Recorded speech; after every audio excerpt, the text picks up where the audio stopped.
Hello, so let's see the question. A point P moves in a counterclockwise direction on a circular path as shown in the figure. तो देखिए यहाँ पे point P क्या है, move कर रहा है A से कहाँ जा रहा है B की तरफ. काउंटर क्लॉकवाइज का मतलब anti clockwise. The movement of P in such that it sweeps out a length of S equals to T cube plus 5. ये लेंथ कितनी कवर कर रहा है, टी क्यू प्लस 5 कवर कर रहा है. Where S is in metres and T is in seconds. दे रखी उनकी units. The radius of the path is 20 metre, जो कि आपको गिवन है. The acceleration of P when t is equals to 2 second is nearly. आपको t equals 2 second पे बताना है उसका acceleration कितना होगा. ऑप्शन ए 4 मीटर पर second square, option B 13 metre पर second square, option C 12 metre पर second square, option D 7.2 metre पर second square. Okay, so let's see the key concept of this question. The key concept of this question is that if the particle do circular motion with constant speed, speed कैसी है उसकी, constant है, then particle has only one acceleration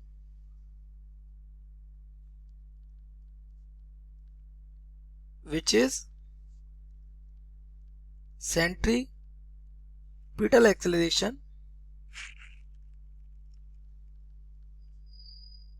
that acts towards the center of circular path.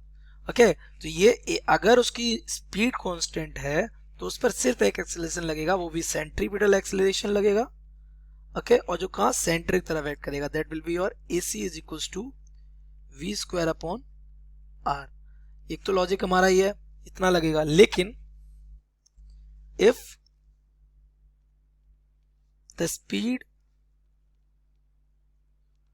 Of the particle is not constant,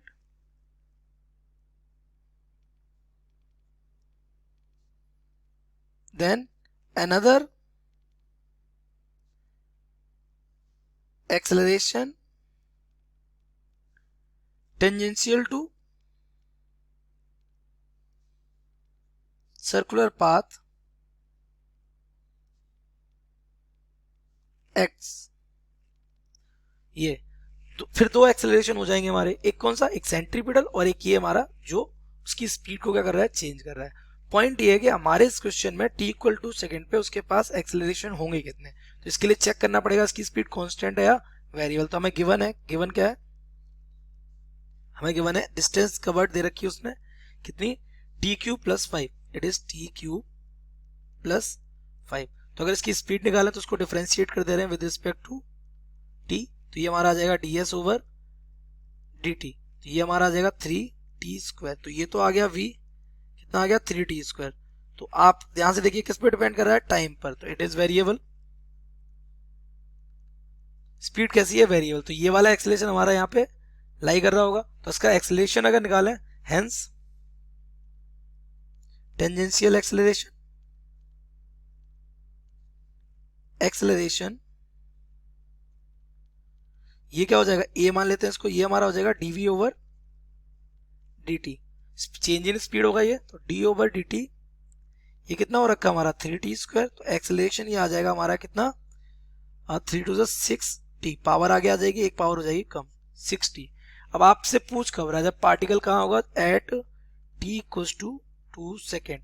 suppose करिए ये रहा हमारा circular path, ये x axis, ये y axis, and this is our circular path. Okay, this is circular path. और यहाँ पे मान लेते हैं ये पॉइंट वो है, पॉइंट P कितने पर, at t is equal to कितना सेकेंड, 2 सेकेंड.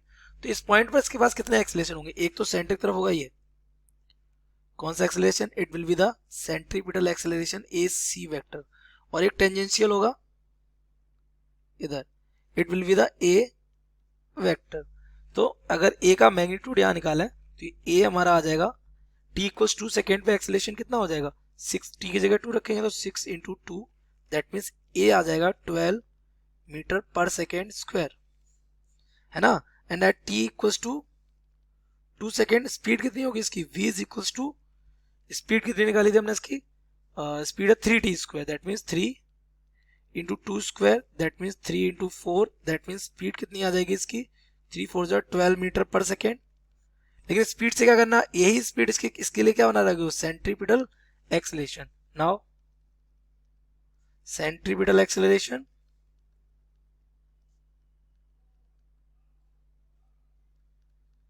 AC इक्वल क्या हो जाएगा, v स्क्वायर अपॉन r। तो v स्क्वायर, v कितना है 12 का square, that means 144 upon r कितना है, r is 20, this becomes 7.2। AC is equal to आ गया, सेंट्रीपिटल एक्सेलरेशन कितना आ गया 7.2 मीटर पर सेकेंड स्क्वायर। अभी आपके ऑप्शन में है, लेकिन आपका ऑप्शन सही नहीं है, क्यों, क्योंकि आपसे पूछा है पार्टिकल का एक्सेलरेशन, और पार्टिकल के पास कितने एक्सेलरेशन है, 2। Hence the net acceleration of the particle at t equals to 2 second. तो आपको पता है एक हमारा इस साइड से इधर वेक्टर जा रहा है ये, और एक इस पर 90 जा रहा है, 90 एंगल बन रहा है इसमें ये हमारा कितना है ए सी वेक्टर, ये हमारा कितना है ए vector.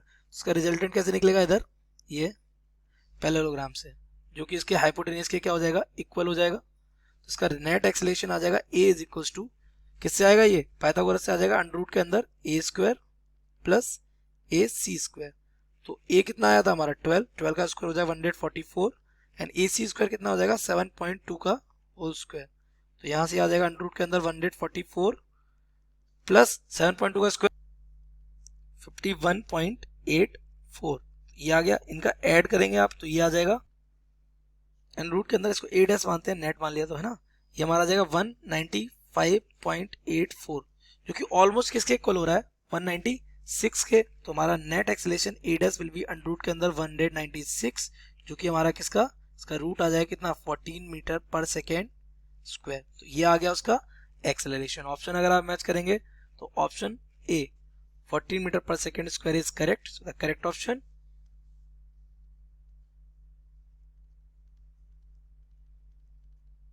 A. I hope you have understood it well.